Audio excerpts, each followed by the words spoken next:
ચાલો આજે કિચન સિરીઝમાં અનેક લેયરવાળી મેથી ખારી બનાવીએ. આ મેથી ખારીને બનાવ્યા પછી મહિના સુધી તમે રાખી શકો છો. તેથી બહાર ગામ ફરવા જવું હોય ને તો પણ સાથે લઈ જઈ શકાય અને ટી ટાઈમ સ્નેક તરીકે તો આ ખારી મસ્ત જ લાગે. આ ખારી ઉપરથી એકદમ ક્રિસ્પી અને મોઢામાં મૂકતા ઓગળી જાય એવી છે. એકદમ ફૂલેલી અને ઝાઝા લેયરવાળી ખારી બને ને એના માટે લોટ બાંધવાની અને વણવાની જ ખૂબી છે. તો ફ્રેન્ડ્સ, વિડીયોમાં મેં બધી ટિપ્સ શેર કરી છે જેથી તમે જ્યારે બનાવો ને તો તમારી ખારી પણ મસ્ત જ બને. તો ચાલો આજે આપણે ઝટપટ ખારી બનાવવાનું શરૂ કરીએ. તો અહીં મેં 50 ગ્રામ જેવી લીલી મેથી લીધી છે. તમને જેટલી ભાવે એટલી મેથી લઈ શકાય. તો મેથીને ધોઈ અને સમારી લેવાની છે. હવે આ મેથીને આપણે સાતળી લેવાની છે. તો લોયામાં 1 ચમચી ઘી મૂકીશું. તમારે તેલ લેવું હોય તો એ પણ લઈ શકાય, પણ ઘીથી સ્વાદ છે ને એ સરસ આવે છે. હવે ઘી ગરમ થઈ જાય એટલે મેથીને ઉમેરી દઈશું અને 1 મિનિટ માટે સાતળી લઈશું. સાતળવાથી મેથીમાંથી જેટલું પાણી હશે ને એ પણ છૂટી જશે અને જ્યારે આપણે લોટ બાંધીએ ને તો હાથમાં ચોંટશે નહીં. તો બસ 1 જ મિનિટમાં મેથી હવે સતળાઈ ગઈ છે. તો ગેસ બંધ કરી દઈશું અને હવે એક બાઉલ લેવાનો છે. એમાં આપણે મેઝરમેન્ટ કપ પ્રમાણે 1 કપ ઘઉંનો લોટ લેવાનો છે. સાથે 5 કપ જેટલો રવો ઉમેરીશું. અહીં મેં ઝીણો રવો લીધો છે.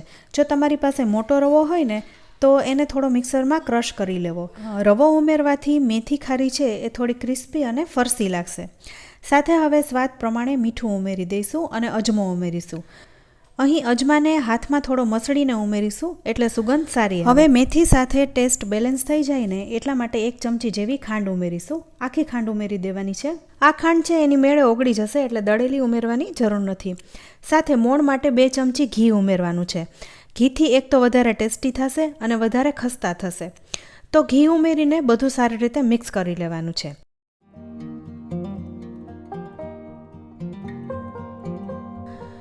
અહીં મેં 1 ચમચી તલને પાણીમાં પલાળી રાખ્યા હતા.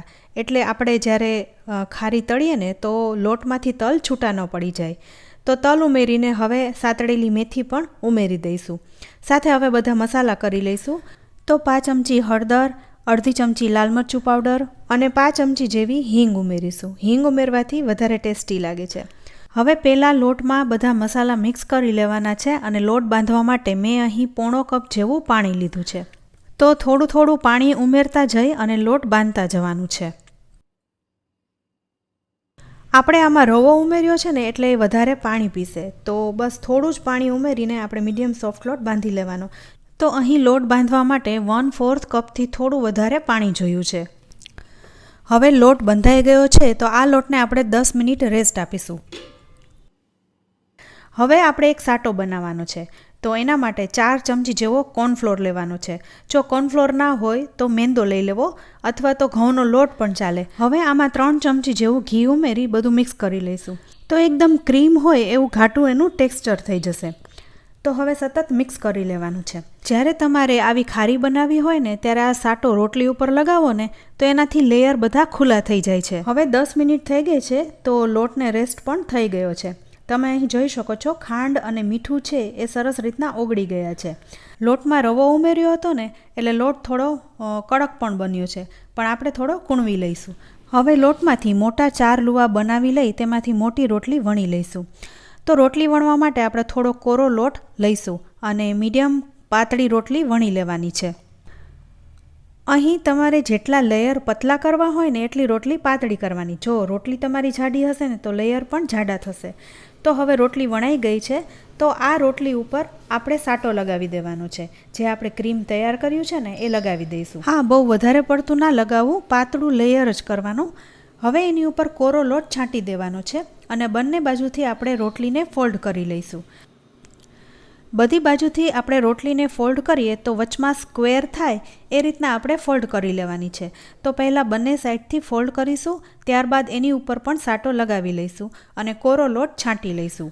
હવે ફરી જે બંને સાઈડથી બાકી છે એ સાઈડથી પણ ફોલ્ડ કરી લઈશું. તો વચ્ચે એક સ્ક્વેર જેવો શેપ આવી જશે. હવે બંને સાઈડ કોરો લોટ છાંટીને આ રોટીને આપણે સ્ક્વેરમાં જ વણી લેવાની છે. તો અહીં આપણે રોટલીને 2 થી 3 વખત ફોલ્ડ કરી એટલે લેયર છે એ ઘણા બધા બની ગયા છે. તો હવે આ રોટલીને આપણે વધારે મોટી કરી લેવાની છે અને ફરી ફોલ્ડ કરવાનું છે. તો એક વખત હવે સ્ક્વેરમાં વણાઈ જાય એટલે ફરી એને બંને બાજુથી ફોલ્ડ કરીશું. તો ફરી સાટો લગાવી એની ઉપર કોરો લોટ ભભરાવી અને ફોલ્ડ કરી દેવાના છે. આ ખારીમાં ઝાઝા લેયર થાય ને તો ખાવાની ખૂબ જ મજા આવે છે અને પોચી પણ એટલી થાય છે. તો ફરી ફોલ્ડ કરીને આપણે થોડી એને પાતળી વણી લેવાની છે. તો ફ્રેન્ડ્સ, વધારે લેયરવાળી ખારી બનાવવા માટે તમારે આટલી વખત ફોલ્ડ કરી અને વણી લેવાની છે. તો હવે આપણે આ રોટલીને કટ કરી લઈશું. તો શાર્પ નાઇફથી રોટલીમાં ઊભા કટ લગાવી દઈશું. અહીં તમને એવું લાગે કે છેડેથી ખુલી ગયા છે તો થોડા તમારે પ્રેસ કરી લેવા, જેથી તળતી વખતે ખારી છે એ ખુલી ન જાય. ઘણીવાર એવું થાય કે તમે વધારે પ્રમાણમાં સાટો લગાવી દીધું હોય અને વણતી વખતે જો એના લેયર ખુલ્લા થઈ ગયા હોય ને તો તળતી વખતે ખારી છે એ ખુલી જાય છે. એટલે જ્યારે તમે ખારી તળો ને એ પહેલાં એને બંને સાઈડથી થોડું પ્રેસ કરી લેવું, જેથી તળતી વખતે ખુલે નહીં. હવે અહીં આપણે ખારીને તળી લેવાની છે. તો તેલ મૂકી દીધું છે. હવે અહીં તેલનું ટેમ્પરેચર છે ને એ આવું હોવું જોઈએ. તમે જેવી ખારી તેલમાં ઉમેરો એટલે તરત જ ઉપર ના આવી જવી જોઈએ. એ ધીરે ધીરે તળાતા ઉપર આવે એવું ટેમ્પરેચર હોવું જોઈએ. તો ધીરે ધીરે પડ પણ ખુલતા જશે અને ખારી અંદરથી તળાતી જશે. તો ધીરે ધીરે ખારી ઉપર આવી ગઈ છે અને તળાઈ રહી છે. અહીં આપણે લોટમાં લાલ મરચું ઉમેર્યું છે એટલે તેલનો કલર થોડો લાલ તો થઈ જ જશે. સાથે ખારીમાંથી થોડા તલ પણ નીકળી ગયા હોય એવું લાગે છે. પલાળીને નાખ્યા હતા છતાં પણ આટલા તો તલ નીકળશે જ. તો હવે એકદમ હળવે હાથેથી એની સાઈડ ચેન્જ કરી લઈશું. તો બને એટલો ઝારાનો અહીં ઓછો ઉપયોગ કરવો. તમને અહીં લેયર દેખાડવા પૂરતા જ હું અહીં ઝારાનો ઉપયોગ કરી રહી છું. તો તમે અહીં જોઈ શકો છો ખારી એકદમ સરસ રીતના તળાઈ રહી છે. તેલમાં ધીરે ધીરે તળાશે ને તો જ એના લેયર છૂટા પડશે અને કલર સરસ આવશે અને અંદરથી કાચી પણ નહીં રહે. તો હવે અહીં ખારીનો કલર સરસ આવી ગયો છે. તો આપણે એક જારીમાં કાઢી લઈશું, જેથી વધારાનું તેલ હોય ને એ નીકળી જાય. તો ફ્રેન્ડ્સ, હવે તમને વિડીયો જોઈને સમજાઈ ગયું હશે કે અનેક પડવાળી ખારી તૈયાર કરવા માટે તમારે કેવી રીતે વણવાની છે અને તળવામાં શું શું બાબતોનું ધ્યાન રાખવાનું છે, જેથી ખારી એકદમ સરસ તૈયાર થાય. તો તમે પણ આ રીતે બનાવજો અને તમને કેવી લાગી એનો ફીડબેક અમને કમેન્ટ બોક્સમાં જરૂરથી આપજો. રેસીપી સારી લાગી હોય ને તો વિડીયોને લાઇક અને શેર કરજો. સાથે અમારી ચેનલ કિચન સિરીઝને પણ જરૂરથી સબસ્ક્રાઈબ કરી લેજો અને અમારા ફેસબુક પેજને લાઇક કરી ફોલો કરજો. તો ફરી મળીશું આવી જ એક ઉપયોગી રેસીપી સાથે. ત્યાં સુધી આવજો.